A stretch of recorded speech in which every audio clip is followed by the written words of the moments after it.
Okay, so this actually requested how to get the link of your page for you to be able to share it to your friends. All you need to do is on your phone.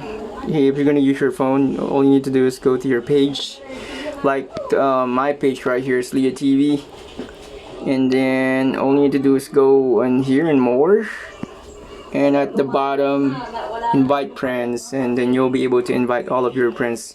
I already invited my friends here. I got I believe almost 4,000 friends, so this is the 11 that I didn't invite yet, so I'm gonna invite them.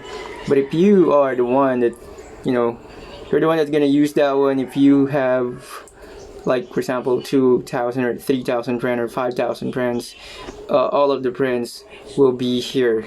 Okay, as you can see, there's no one here now because I already invited them. But if you're not invited them yet, it all is gonna show up in here.